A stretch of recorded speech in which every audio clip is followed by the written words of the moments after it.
After falling hard to the Seattle Seahawks on Monday Night Football, this week the Denver Broncos have the opportunity to get back on track as they host the Houston Texans in front of Broncos country this Sunday. We'll discuss how the Broncos can limit their mistakes, which injuries might have a big impact on the team this week, and some of the key matchups on both sides of the ball. Broncos Weekend starts right now.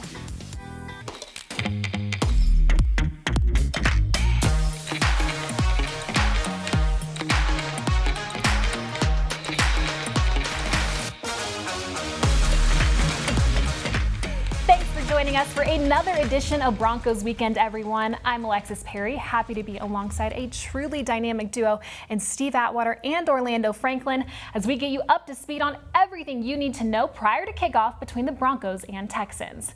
First, as we take a look at some of the latest roster notes, we have to start with the biggest news of the week. Safety Justin Simmons, the Iron Man of Denver's defense, will miss at least 4 games on short-term IR after suffering a quad injury battling the Seahawks on Monday night. The Broncos then signed veteran safety Anthony Harris to the practice squad and promoted cornerback Isang Bassi to the 53-man roster. Of course, we're going to get to some of the other injury updates here in just a little bit, but first off, can you guys put into perspective just how big Justin Simmons' role is on this Denver defense and how difficult it is to replace somebody like him? Well, obviously, he's the leader of the defense. He's a great player in addition to being a great person. He knows all the defenses. He gets everybody lined up. He does so many different things. It's going to be difficult to replace him. Yeah, I'm just worried about Justin Simmons because he's been that Iron Man. He started the last 66 games. Yep. You know, when you get hurt in this league, it has a funny little way of all of a sudden you don't want to talk to your teammates. You don't want to give them those speeches. You don't want to, get on a guy if he's not doing right because you're not out there making plays.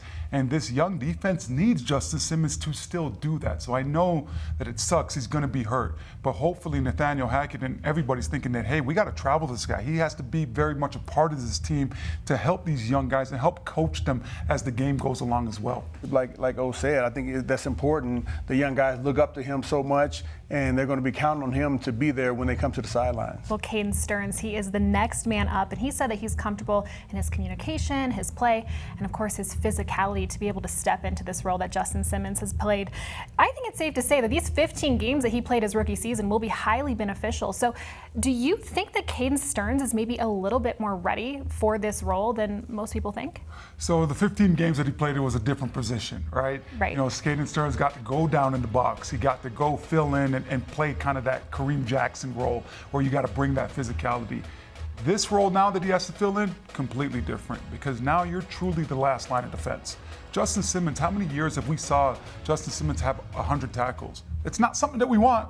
I know, Steve, back in your day, you want to go get those 100 tackles, but Broncos country, I don't want to see my safety doing that because if he misses that tackle, it's going for a touchdown, right? So I know that Caden Stearns played a lot as a rookie, but now it's different where you got to be right on your angles and you got to make sure that you approach it the right way because you're truly now the last line of defense this week. Yeah.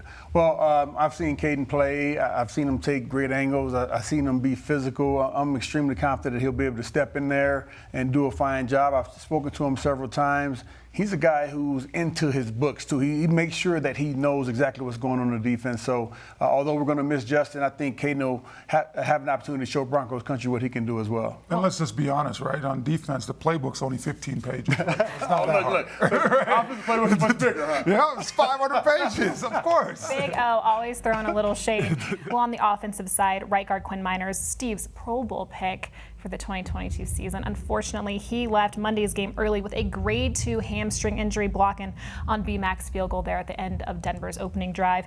He's set to miss 3 to 4 weeks, while right tackle Billy Turner has been a full participant in practice so far this week, but Coach Hackett said on Thursday that it looks like it will be Cam Fleming getting the start. So, Big O, overall, what were your impressions of Cam Fleming on Monday? Great job. I thought he went out there, he held his own. He had a false start penalty, but that's a loud environment. And I'm going to take it each and every week if this offensive line gives up 2 sacks minus 10 yards with Russell Wilson at the quarterback position. I'll take that every single game this season. Not in the playoffs, though, right? Because in the playoffs, you cannot afford to make mistakes. But during the regular season, I'll take that. I thought Cam Fleming was great in the run game, was busting open up those holes for Javonte Williams and Melvin Gordon. But the pass blocking was even more impressive. And as the game went along, when Graham Glasgow got into the game, I was really impressed with how those two worked together. Yeah, I was totally impressed with Cam Fleming as well, especially his run blocking. He did a fine job. He was stout. And the Seattle Seahawks, I think they had a mission. They're going to come out, they're going to try and dominate our offensive line. Man, Cam Fleming met that power head on, and he took him on. He did a great job of being physical with them. In terms of Quinn Miners, how did his absence impact the game on Monday night? And what does this mean for the offensive line on that right side in the weeks to come? Yeah, so for me, I actually think that it was a positive when Quinn Miners went out the game. And yeah, I know Steve's you're a Pro Bowl player. Slow down. I do get it. But here's the thing, right? Calvin Anderson has been the right tackle for this team all offseason, whether it was in OTAs or training camp. And Calvin Anderson and Quinn Miners have been taking those reps. They probably have taken 4,000 reps together. You know, so they've created that continuity. They know how you're going to step on each and every play. There should be to a point where they don't even have to talk to each other. Well, last week, a couple days before the game, right before the game actually, on Monday night, we got news that Cam Fleming was going to be the starting right tackle. Cam Fleming has not taken all those reps with Quinn Miners. Cam Fleming was taking all the reps with Graham Glasgow. Okay. So the fact that Quinn Miners got hurt probably actually ended up benefiting this team because Graham Glasgow now had to get in the game, and the communication with Cam Fleming and Graham Glasgow is just going to be better than the communication with Quinn Miners and Cam Fleming because they've taken more reps this offseason together. That sounds good, but I don't buy that. That's just because he's a Pro Bowl guy. No, absolutely, Cam Fleming and Graham Glasgow having those reps certainly help, but having a player of Quinn Miners' caliber being injured is a big deal. But I can't say I was impressed by the way Graham Glasgow stepped in and played really physical. Obviously, the one play everybody's talking about is where we're on the 1 yard line and he didn't really get the call and he got pushed back into Javonte Williams. But he wasn't responsible for the fumble, Graham Glasgow, that is. Uchenna Nwosu, the outside linebacker for the Seattle Seahawks, caused the fumble. He did a great job, great defensive play. I hated to see it happen for us as a team, but that was a great defensive play by him. And so Graham Glasgow, give him a little bit of, don't put all that fumble on him. I think he really played a solid job, except for that one play where he didn't get the communication. All right, well, still to come here on Broncos Weekend, we'll break down a few of the key matchups you should be keeping a close eye on this Sunday when the Broncos host the Houston Texans in their home opener. Don't go anywhere. Welcome back to Broncos Weekend, everyone. Alexis Perry here alongside Steve Atwater and Orlando Franklin.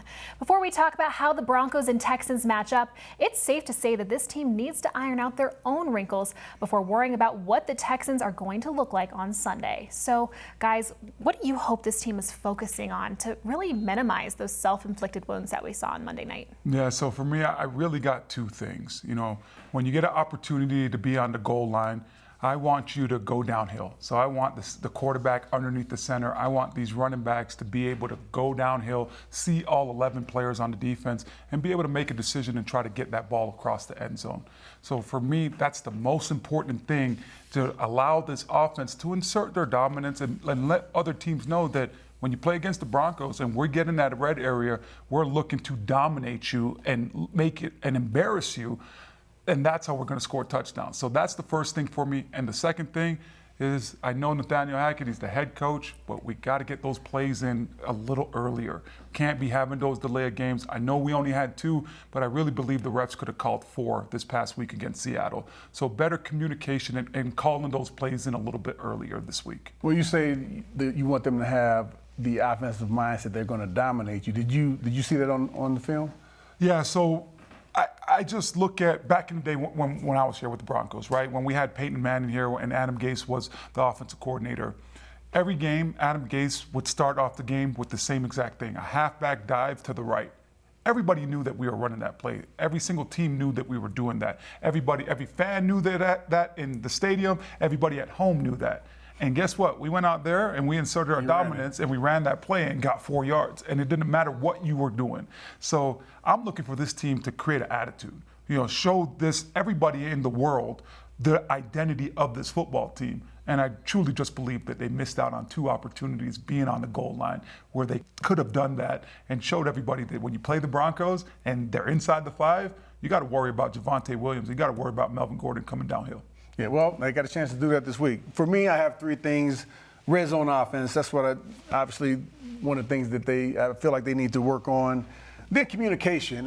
We saw several times where Russell Wilson threw a pass and the receiver wasn't quite in the right place. Seen several coverages by the defense where 2 guys were taking 1 guy when 1 guy should have fallen off and helped in coverage. So the communication, I don't think, was perfect. And then last but not least, man, just blocking on special teams, the return teams. We got to get that together. I think we have a special returner in Montreal, Washington, and we got to make sure that we protect this guy as much as we can. So those are my 3 things I'm hoping that we address. I think Montreal, Washington needs to be able to help himself out as well. Because he has that speed. But at the same time, right, guys when you're in college, you're bigger, you're faster, you're stronger than everybody, right? And you just use your God-gift ability to expose people. In the NFL, you have to see it and hit it. Yeah. And that's what I saw Montreal, Washington doing in the preseason games. But it almost was like on Monday night, it was like, oh, where's my blocks? Where's my blocks? Where I'm looking for when you played against Florida when you were at Sanford. I'm looking for what you did against the Buffalo Bills because we know it's in you. So just 1 cut and go downhill. Well, you got to have some blocking. You got to have some blocking. Absolutely. Well, there is no doubt Russell Wilson is doing all that he can to get him and his offense prepared for their duel with Davis Mills and the Houston Texans. So as we take a look at the quarterback matchup here, let's start with Wilson. While he had the most impressive debut in Broncos history in terms of completions, his team did not get the win. So what do you think his #1 priority is heading into this game against the Texans? Well, I would say getting everybody on the same page, making sure everybody is doing things properly. And some of the deep passes, they weren't as accurate as they could have been, but all the intermediate and short passes, they were amazing. So I'm looking for them to continue to develop that deep game and continue to be potent at the short game and intermediate game. Target a wide receiver before the second quarter. Okay. I think that's what he's working on. Cortland Sutton, too explosive, right? Jerry Jeudy, we saw what he did on that 67-yard touchdown. We got to get these receivers involved a little bit earlier. I know Andrew Beck is great. I know that these running backs can catch the ball out of the backfield. But I'm tuning in to see Jerry Jeudy take that big step. I'm tuning in to watch Cortland Sutton go get those 50-50 balls and turn them into 80-20 his way. I want to see the big play. So I think that this team, you got to worry about getting these explosive receivers involved a little bit more earlier than what we did against Seattle. So you like the outcome in terms of the productivity, but you just didn't like how it was done. You like to see Okay. We didn't target a receiver till the second quarter. So I just kind of expect a little more. Okay. I want to see Jerry Jeudy. You know, he gets in the end zone. I don't even know what he does. I wish I could do it. You know, but it looks good. But I want to see more of it. Right? Yeah, he has some rhythm for sure. On the other side of the ball, I think it could be argued that Davis Mills was the best rookie quarterback in the league last year. So what stands out about his skill sets that you think could pose some problems for this Denver defense? Well, I will tell you this. Houston has done a heck of a job of revamping 3 people. O.J. Howard, Brandon Cooks, and Burkhead coming out in the backfield. And you get a nice 3-level attack when you're playing against defense. You got Cooks being able to go deep, O.J. Howard being able to expose the middle of the field with that tight end big body, had 2 touchdowns last week. Yep. And then you got Burkhead that he did it for years and years coming out in the backfield, helping Tom Brady. So I think the addition of those guys has really helped Mills. Davis Mills, he's a scrappy quarterback, and he's going to do whatever it takes to win. Obviously, he's been working on his game. He's improved his game over the last couple of years, and he's a quarterback. He's a starting quarterback, and he's a quarterback who the Texans feel like can lead them to the playoffs or further. So we can't take anything for granted when we're playing against the Texans. We will get to Houston's running backs here in just a little bit, but first I want to stick with Denver's duo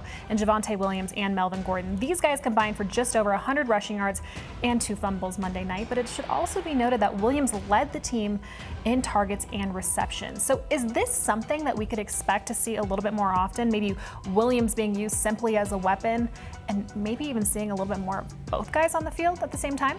Yeah, I think eventually they'll both get their just due. Obviously, Javonte Williams got a majority of the targets, but Melvin Gordon has great hands as well. So as the season plays out, I think they'll both get a chance to do their thing.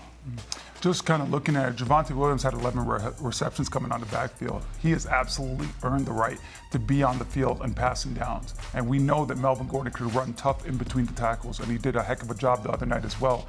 So I definitely do believe that if you're Nathaniel Hackett, you're trying to create a package where you have both of those guys on the same field. But I do want to go back up because you mentioned the thing about the fumbles. Well, I'm giving both of these guys a mulligan on both the fumbles. Melvin Gordon, that's the only time that you're taught as an offensive player to reach that football. It's right. Fourth down. Yep. You're trying to go score. There's nothing wrong with what you did. And Javonte Williams, had Graham Glasgow got the call, and I know it's a loud place, but had Graham Glasgow got the call, I truly believe Javonte scores in that situation. So both of these guys, it's week one. It's been a little bit different of a training camp. These guys didn't play in the preseason. I'm not going to let those fumbles blemish their record, but I love how these guys are running the football, and I love the fact that both these guys could come out of the backfield and catch it as well. Well, you mentioned the wide receivers being targeted a little bit more this week. I know Courtland Sutton. He wants to make a really big impact this week, and he'll probably be going head-to-head with the rookie corner, Derek Stingley Jr. You guys, Courtland Sutton, he has the size advantage on this one. So how critical is it for Russell Wilson to get the ball to Courtland Sutton and really take advantage of that? Yeah, I think it's going to be vital. Just watching some of the highlights from the Houston Texans game last week against the Indianapolis Colts, looked like Derek Stingley was playing off quite a bit. He was playing really cautiously, and I'm sure the coaches are going to get with him and say, hey, you're a great player. You can get up and challenge these guys a little bit more. So I expect that to happen this week. He'll be a little bit more aggressive as a cornerback this week. But, man, Courtland Sutton, I don't care who's covering, I'm going to be targeting him. Yeah, just kind of looking at it, right? Too many times we get caught up in the fact that somebody's undersized. I don't think you have to change anything that you're doing if you're Russell Wilson and Courtland Sutton. Yes, you only had 4 catches this past week, yep. but the opportunities were there. So now when you go up against a smaller cornerback, you expect them to connect on those deep throws, right? We saw Courtland be able to create a passing interference. We saw them not connect on a deep sideline shot that could have put the Broncos up. Well, the expectations is that we're going to be able to get those now this week, but also I truly believe that you don't have to try to force it to Courtland Sutton because you're playing against a rookie cornerback. In terms of this matchup, I know Lovie Smith, he told Stingley when he was drafted that he was going to follow the ones. However, that is not really a characteristic of his defensive scheme. So do you guys think this is a week where we see Courtland and Derek matched up one-on-one? Or is he going to move around a little bit more this week? Yeah, I'm really not sure. You didn't call Houston? Yeah. Okay. I didn't call him. It'll be interesting to see, though, because, we have several great receivers on the team. So who would he follow? Would he follow Courtland or would he follow Jerry Jeudy? Because you never know which one of those guys is going to be the primary guy. Well, he took 83 snaps on the right side, so I think it's probably whoever's on the right, maybe? Yeah, it's probably going to be whoever's on the right. It's hard when you're a young guy to be like, okay, you got to travel with this guy, but also you got to know what we're playing in coverage as well, right? Because we want to make it look like you're traveling with this guy and you're playing one-on-one, but now we're in cover 2, and now you're that cloud corner, right? And you're sinking. So I watched what Houston has done so far, and it looks like they're not trying to do too much to confuse him. Right. But at the same time, if it does get out of hand, he's the top candidate to put on Courtland Sutton if Courtland is going crazy out there, or if Jerry Jeudy has another one of these long touchdowns. Well, hopefully Courtland Sutton can give him a few welcome to the NFL moments this Sunday. But coming up on the other side of the break, what we need to see more from Denver's defense as they hope to build off their stellar second half in Seattle when they face the Texans on Sunday. Don't go anywhere. Thanks for sticking with us for this final segment of Broncos Weekend, everyone. Monday night, the Denver Broncos gave up 216 yards to Geno Smith and the Seattle Seahawks throughout the first 30 minutes of play. When Denver's defense returned to the field after the half, they allowed no points, 34 yards, which included an impressive negative 12 yards in the fourth quarter. Now that is something that they can build off of. Guys, starting with the Broncos edge defenders, I think it's safe to say that they were off to a slow start, but we really saw some flashes of greatness. Randy Gregory with that forced fumble. Bradley Chubb, he had 2 sacks on the night. So how can these guys get involved earlier and make Davis Mills' life a little bit harder? Well, there's film out now. That's the hard part of that first game of the season, right? Yeah. You're just looking at the preseason. You're just looking at what Seattle runs with on their offense, and you're only seeing about 20% of it. in the second half, the Broncos were able to make some great adjustments, able to kind of rely on the tendencies now. And hey, this is more of a passing down. And we saw Bradley Chubb get home. We saw him with the 2 big sacks. We saw Randy Gregory go get that fumble. Where, now Houston's already played a game. So I expect this team to get off to a fast start. I know Houston has Laramie Tunsil. I get it. Yeah. But Bradley Chubb is a way better player than Laramie Tunsil. And I anticipate Bradley Chubb having another 2 sacks because I said it on these airways weeks ago. He's a 14-sack guy this year. There we go. Bold take, I love it. Yes. Both Randy Gregory and Bradley Chubb got off to a pretty good start. I don't think they're both super happy with the productivity because I don't think the tackle number was as high as Bradley would have wanted. He had the 2 sacks, which was lovely, and Randy Gregory obviously. He got the turnover, but he wants sacks as well. Right. So I'm looking for them to come out fired up, and they're going to put at least 1 sack each on the board, I think, this next game. You mentioned Rex Burkhead a little bit earlier. Lovie Smith, though, he said that we're probably going to see a little bit more of Dameon Pierce here in the coming weeks, even though he had 11 carries for 33 yards, obviously averaging 3 yards a carry there against the Colts. But how challenging, you mentioned the tape, how challenging is it for a guy like Jonas Griffith and the inside linebackers to face a guy that there really isn't much tape on in Dameon Pierce? Well, it's a lot easier at linebacker, I think, right? Because Dameon Pierce is running the football, right? And he's not doing a great job of doing it, even though all the hype was around him in the preseason. So linebackers-wise, it's read your keys. What are you taught on each and every play? Okay, the guard is pulling, now I got to replace, right? And how do I spill it? Where's my help coming from? So I didn't see a lot of communication issues in the run game for the Broncos. When it comes to these linebackers, there was more in the passing game, so I think they're going to be perfectly fine. Rashad Penny is a heck of a running back. Going into last week's game, averages over 5 yards to carry in his career in the National Football League. Yeah. So that was a different animal. So I think this week against Pierce, against Burkhead, I think the Broncos are going to be fine.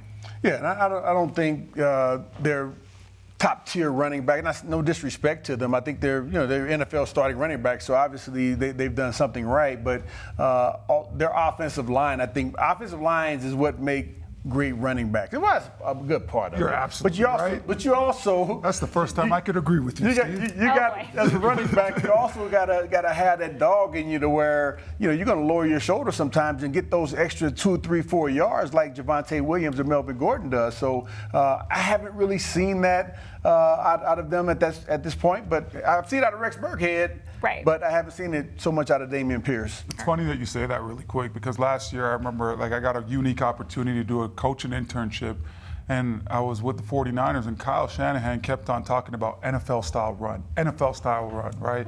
You had Trey Shermer, 3rd-round pick out of Ohio State, and then you had Elijah Mitchell, a 6th-round pick out of Louisiana Lafayette. But nobody knows about Trey Shermer. Everybody knows who Elijah Mitchell is in this league because he came in and he would have those runs where even after contact, he gets the 2 or 3 extra yards that you were just talking about. All right, well, depending on what coverage they're in, obviously the inside linebackers and the safeties will be challenged by Texans tight end O.J. Howard. He's a guy that had 2 catches on Sunday against the Colts. Both of them resulted in touchdowns. So how can this defense work together to make him a non-factor? Well, to be honest, I don't think we have to do anything special for O.J. Howard. Now, do you think they have to do anything special at all on defense? Well, the reason why I say that, he only had 12. 2 tutties. Well, he only got 2 targets. He was wide open. I don't know what the Colts were doing, but he was wide open. It was an easy catch. Now obviously he had to catch the ball, but I don't think we have to adjust our defense just because this guy gets too tight. That's my personal opinion. I think this could be a big day for Caden Stearns. He has a lot to prove at that position. So for me, my game plan, I'm putting Jonas Griffith and Caden Stearns. You guys got to spy and watch O.J. Howard. If he gets past Jonas Griffith, Caden Stearns, now this is where you take care of business. On the other side, I'm going to have Darby play off on Brandon Cooks because he's a 4-4 guy. I don't need Darby tearing a hamstring out there, but I'm also going to have Kareem Jackson over the top as well.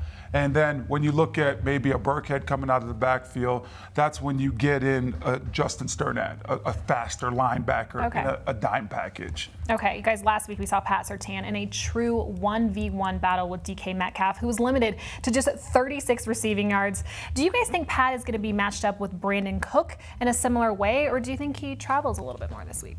I hope not. Brandon Cooks could absolutely fly. I don't want Patrick Surtain going out there and running 2,000 more yards than anybody else on the defense.